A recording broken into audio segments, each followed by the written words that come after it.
Yooya ashamaa akkam jirtu nagaaf jaalalli waaqayyoo bakka jirtan hundatti isiniif haa baay'atu.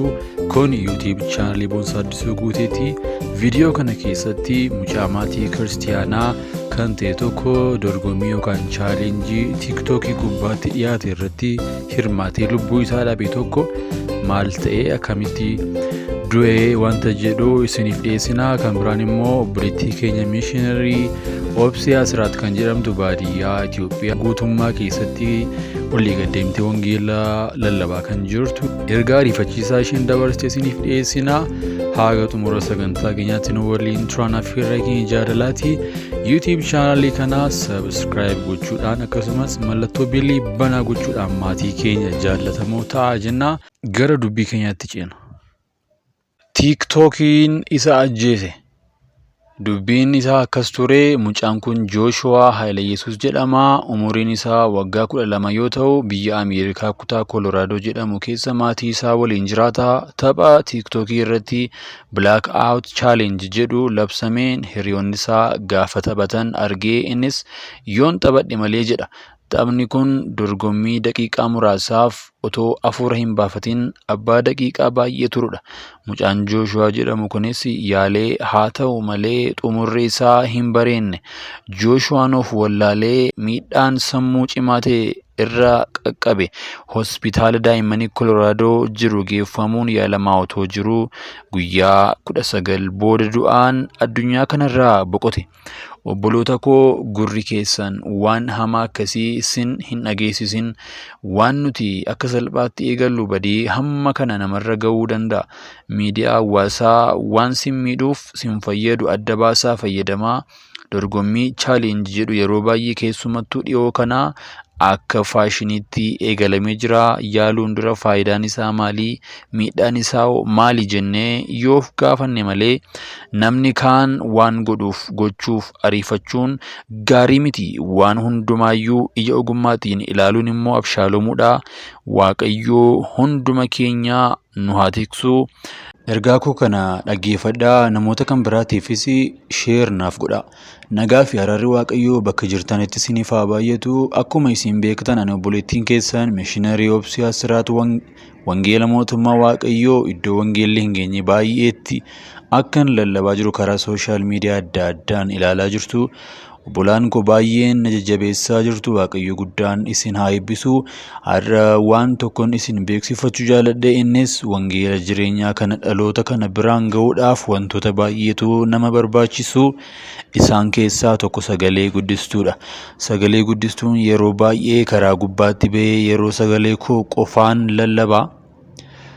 Tokko sagalee guddistuu yeroo baay'ee karaa gubbaatti ba'ee sagalee koo qofaanan lallabaa. Sababii kanaaf sagaleen koo baay'ee na duudaa.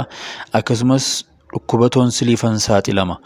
Utuu spiikariidhuma xiqqoo ishee argadhe garuu humna koo qusachaa lubbuu baay'eetiif sagalee koo dhageessisuu nan danda'a. Kanaaf namoonni keessan guute isa kanaan na bukkee dhaabbachuu dandeessu.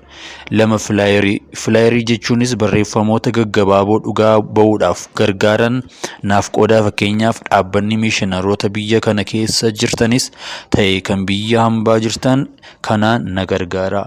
3 macaafa qulqulluu isa kakuu haaraa dhaabbanni naaf kennuu dandeessan akkasumas namoonni dhuunfaadhaan na arjoomuu dandeessan balballi koo banaadha. Yeroo baay'ee lubbuu haaraa dhugaa itti baheen macaafa qulqulluu kennuuf hin dhaba. 4 yeroo tokko immoo namoota harka qalleeyyiif hamma danda'u nan arjooma. Fakkeenyaaf wayyaa garaagaraa namoota irraa funaaneen warra wayyaa dhabaniif nan kenna. Obboloonni koo tokko karaa kanaan na gargaaraa jiru. Ammas gargaarsa keessan nan fedha. Wayyaa 2 kan qabu tokko kan rakkateef haa kennu. 5 yeroo baay'ee iddoowwan fageenya kiiloomeetira fagoo ta'an deemeen wangeela hojjedha. Iddoowwan kunneen jireenyaaf iddoowwan rakkisoo fi maqaan Kiristoos keessatti dhagahamee hin beeknedha. Haalli qilleensaa fi akkasumas nyaataaf dhugaatiin isaa baay'ee rakkisaadha. Sababa kanarraa kan ka'e yeroo tokko itti baruu dhabuu irraa kan ka'e nan dhukkubsadha. Garuu wangeela lallabuu irratti duuba na deebisee hin beeku. Ammas mootummaa waaqayyoo labsuuf humni koo cimaadha. waggaa tokko keessatti lubbuu hammamii akkan gara mootummaa waaqayyootti fiduu qabu karoora guddaa baafadheen socho'aa jira. Isa kana galmaan ga'uuf immoo gargaarsi maallaqaallee na barbaachisa. Hanga ammaatti tattaaffiidhuma mataa koo fi gargaarsa obboloota koo tokko tokko nan socho'aa jira. Ammas karaa kanaan na bukkee akka dhaabbattan kabaja guddaadhaan isin gaafadha. Karaa kallattiidhaan wangeela yoo lallabuudha dhiistan gargaarsa keessaniin karaa al kallattii wangeela kana lallabuu dandeessu. Lakkoofsa herrega baankii koo CBE 1130345172 CBO 173 kan kallattiidhaan na quunnamuu barbaadan immoo karaa feesbuukii koo na dubbisuu dandeessu. Mishiinarii Obsee Asiraatirraa.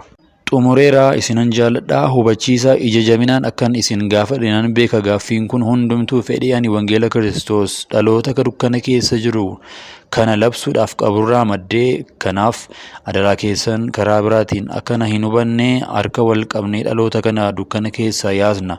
Obboleettii keessan Mishiinarii Obseerra.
jaalladhu.